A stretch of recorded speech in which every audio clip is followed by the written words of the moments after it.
Hi hello ನಮಸ್ತೆ ಎಲ್ಲರೂ ಚೆನ್ನಾಗಿದ್ದೀರಾ ಅಂತ ಭಾವಿಸ್ತಾ ನಮ್ಮ ಗಟೀಸ್ ಕಿಚನ್ಗೆ ನಿಮ್ಮೆಲ್ರಿಗೂ ಪ್ರೀತಿಯ ಸ್ವಾಗತ. ನಾನು ನಿಮ್ಮ ಚೈತ್ರ ಅಶ್ವಥ್. ಇವತ್ತು ನಮ್ಮ ಗಟೀಸ್ ಕಿಚನಿಂದ ರೈಸ್ನ ಸ್ಪೈಸ್ ಅಪ್ ಮಾಡಿ ಒಂದು ಸ್ಪೆಷಲ್ ಆದಂಥ ಟೇಸ್ಟಿ ಆದಂಥ ಎಗ್ ರೈಸ್ ಮಾಡೋಣ. Come let's get started with the recipe. ಮೊದಲಿಗೆ ಎಗ್ ರೈಸ್ ಮಾಡೋದಕ್ಕೆ ಏನು ಮಾಡ್ಕೋಬೇಕು ಹೇಳಿ, ರೈಸ್ ಮಾಡ್ಕೊಂಡು ಬಿಡಬೇಕು. ಅದಕ್ಕೆ ನಾನಿಲ್ಲಿ 1 ಲೋಟದಷ್ಟು ಅಕ್ಕಿ ತೊಗೊಳ್ತಾ ಇದ್ದೀನಿ. ಜೀರಾ ರೈಸ್ ಯೂಸ್ ಮಾಡ್ತಾಯಿದ್ದೀನಿ, ನೀವು ನಾರ್ಮಲ್ ರೈಸ್ ಕೂಡ ಯೂಸ್ ಮಾಡ್ಕೋಬೋದು. 1 ಗ್ಲಾಸ್ ಅಕ್ಕಿಗೆ 2.25 ಗ್ಲಾಸ್ ನೀರು ಇಟ್ಕೊಳ್ಳಿ, ಇಲ್ಲ 2 ಗ್ಲಾಸ್ ನೀರು ಇಟ್ಕೊಂಡ್ರೂ ಆಯಿತು.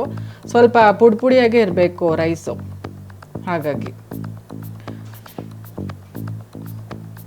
ಸೊ 2 ವಿಷಲ್ ಕೂಗಿಸ್ಕೋಬೇಕಾಗತ್ತಷ್ಟೇ, ತುಂಬ ಕೂಗಿಸ್ಬೇಡಿ. ಒಂದು 3-4 ವಿಷಲು ಮುದ್ದೆ ಆಗುತ್ತೆ ರೈಸು, ಆಮೇಲೆ ಅದು ಎಗ್ ರೈಸ್ಗೆ ಚೆನ್ನಾಗಿರೋದಿಲ್ಲ. ನೋಡಿ, ಇಲ್ಲಿ ಕೂಗಕ್ಕೆ ಇಟ್ಬಿಡೋಣ ರೈಸ್ನ.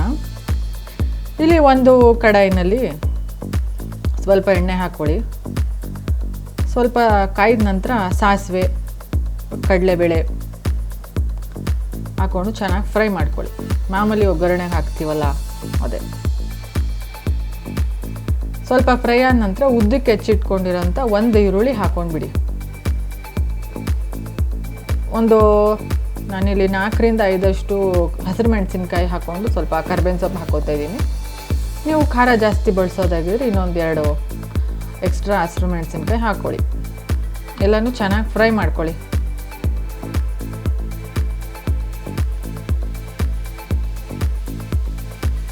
ಸ್ವಲ್ಪ ಉಪ್ಪು ಹಾಕ್ಕೊಂಡ್ಬಿಟ್ರೆ ಈರುಳ್ಳಿ ಸ್ವಲ್ಪ ಬೇಗ ಬೆಂದೋಗುತ್ತೆ. ಈ ಕಡೆ ನೋಡೋಣ ಬನ್ನಿ ರೈಸ್ ಆಗಿದೆಯಾ ಅಂತ. ನೋಡಿ, ನೀವು ನಿಮ್ಮ ಮನೇಲಿ ಚೆಕ್ ಮಾಡ್ಕೊಳ್ಳಿ ರೈಸ್ ಆಗಿದೆಯಾ ಅಂತ. ನನ್ನ ಜೊತೆಗೆ ಮಾಡಿ, ಎಗ್ ರೈಸು ಸಖತ್ತಾಗಿ ಬರುತ್ತೆ. ನೋಡಿ ಈಗ ಎಷ್ಟು ಚೆನ್ನಾಗಿ ರೈಸ್ ಉದುದ್ರಾಗಿ ಬಂದಿದೆ. ನಾನು ರೈಸ್ ಬೇಯಿಸೋವಾಗ ನಾನಿಲ್ಲಿ ಎಲ್ಲೂ ಉಪ್ಪು ಹಾಕಿಲ್ಲ. ಸ್ವಲ್ಪ ಆರ್ಲಿಕ್ಕೆ ಇಟ್ಕೋಬೇಕಾಗತ್ತೆ, ಯಾಕಂದರೆ ಮಿಕ್ಸ್ ಮಾಡೋವಾಗ ಸ್ವಲ್ಪ ಎಲ್ಲ ಮುದ್ದೆ ಆಗಿಬಿಡುತ್ತೆ ಅಂತ. ನೋಡಿ ಚೆನ್ನಾಗಿ ಬೆಂದಿದೆ. ಸ್ವಲ್ಪ ಕಡಲೆಬೇಳೆ ಎಲ್ಲ ಸೀದೋಗಿದೆ. ಇಲ್ಲಿ ಫ್ರೆಶಲಿ ಮೇಡ್ ಜಿಂಜರ್ ಗಾರ್ಲಿಕ್ ಪೇಸ್ಟ್ ಹಾಕೋತಾ ಇದ್ದೀನಿ. ಜಿಂಜರ್ ಗಾರ್ಲಿಕ್ ಪೇಸ್ಟು ವಾರಕ್ಕೊಂದ್ಸರಿ ಮನೇಲೇ ಮಾಡ್ಕೊಂಡ್ಬಿಟ್ರೆ ಸಖತ್ ಟೇಸ್ಟ್ ಕೊಡುತ್ತೆ. ಅದು ಚೆನ್ನಾಗಿ ಫ್ರೈ ಆದ ನಂತರ ಇಲ್ಲಿ ಎಗ್ನ ಹಾಕೋತಾ ಇದ್ದೀನಿ. ನಾನು ಎಗ್ನ ಈ ರೀತಿ ಏನಕ್ಕೆ ಹಾಕೋತೀನಿ ಅಂದರೆ, ಅದು ಒಂದ್ಸರಿ ನನಗೆ ಹಾಳಾಗಿರೋ ಎಗ್ ಸಿಕ್ಬಿಟ್ಟಿತ್ತು. ಅದಕ್ಕೆ ಒಂದೊಂದೇ ಎಗ್ನ ಈ ರೀತಿ ನಾನು ಬಟ್ಲಲ್ಲಿ ಹಾಕಿನೇ ಹಾಕ್ಕೊಳ್ಳೋದು. ಎಲ್ಲನೂ ಚೆನ್ನಾಗಿ ಮಿಕ್ಸ್ ಮಾಡ್ಕೊಳ್ಳಿ. ಎಗ್ಗೆಲ್ಲ ಚೆನ್ನಾಗಿ ಫ್ರೈ ಆಗಬೇಕು.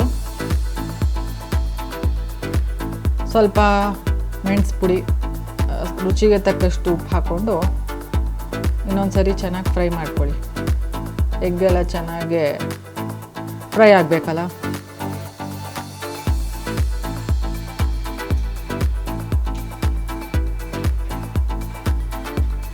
ಈಗ ನೋಡಿ, ಎಗ್ಗೆಲ್ಲ ಚೆನ್ನಾಗಿ ಮಿಕ್ಸ್ ಆಗಿ ಚೆನ್ನಾಗಿ ಆಗಿದೆ, ಬುರ್ಜಿ ಥರ.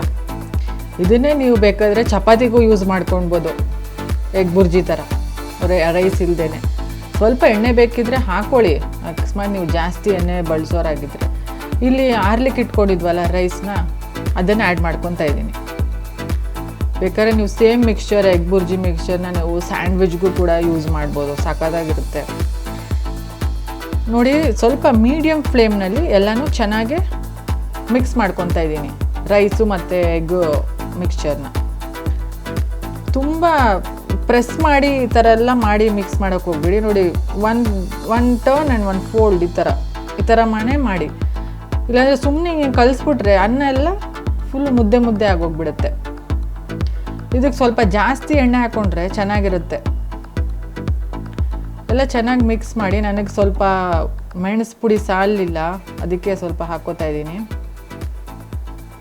ನೋಡಿ, ಎಣ್ಣೆನೂ ಸಾಲಿಲ್ಲ, ಅದನ್ನು ಕೂಡ ಹಾಕ್ಕೋತಾ ಇದ್ದೀನಿ. ಅದಕ್ಕೆ ಮುಂಚೆನೇ ಜಾಸ್ತಿ ಎಣ್ಣೆ ಹಾಕ್ಬಿಟ್ರೆ ಪರ್ಫೆಕ್ಟಾಗಿರುತ್ತೆ ರೈಸು. ನೋಡಿ, ಮೀಡಿಯಮ್ ಫ್ಲೇಮಲ್ಲಿ ಒಂದು 2ರಿಂದ 3 ನಿಮಿಷ ಒಗ್ಗರಣೆ ಇಡಲಿಕ್ಕೆ ಬಿಟ್ಬಿಡಿ. ನೋಡಿ, ಈಗ ರೆಡಿಯಾಗಿದೆ ಎಗ್ ರೈಸ್. ಸಖತ್ತಾಗಿರುತ್ತೆ ಇದು. ಬರೀ ಅನ್ನ ತಿಂದು ಬೋರಾಗಿರುತ್ತೆ, ಅನ್ನ ಸಾಂಬಾರು ತಿಂದು ಬೋರಾಗಿದ್ದರೆ ನೀವು ಈ ರೀತಿ ಮಾಡ್ಕೋಬೋದು. ಲಾಸ್ಟ್ನಲ್ಲಿ ಮಾಮೂಲಿ ಒಂದು ಸ್ವಲ್ಪ ಕೊತ್ತಂಬರಿ ಸೊಪ್ಪು ಹಾಕ್ಬಿಟ್ರೆ ಆಹಾ, ಏನು ಕಲರ್ಫುಲ್ಲಾಗಿ ಕಾಣ್ತಾ ಇದೆ ನೋಡಿ ಎಗ್ ರೈಸು. ಈ ಥರ ಕೊಟ್ಟರೆ ಮಕ್ಕಳು ತಿನ್ನಲ್ವೇನ್ರಿ? ನೀವು ಹಿಂಗೆ ಹಾಕಿ ಕೊಟ್ಟರೆ ಪ್ಲೇಟ್ಗೆ ಹಿಂಗೆ ಹಾಕಿ ಖಾಲಿ ಮಾಡಿಬಿಟ್ಟಿರ್ತಾರೆ 1 ಮಿನಿಟ್ಗೆ. ಸಕ್ಕತ್ತಾಗಿರುತ್ತೆ ರೈಸ್ ಮಾತ್ರ. ನೋಡಿ ಇಲ್ಲಿ ಸರ್ವ್ ಮಾಡ್ತಾಯಿದ್ದೀನಿ. ನೀವು ರುಚಿಯಾದಂತಹ ಎಗ್ ರೈಸ್ನ ನೀವು ನಿಮ್ಮ ಮನೇಲಿ ಟ್ರೈ ಮಾಡಿ ಕಮೆಂಟ್ ಮೂಲಕ ತಿಳಿಸಿ.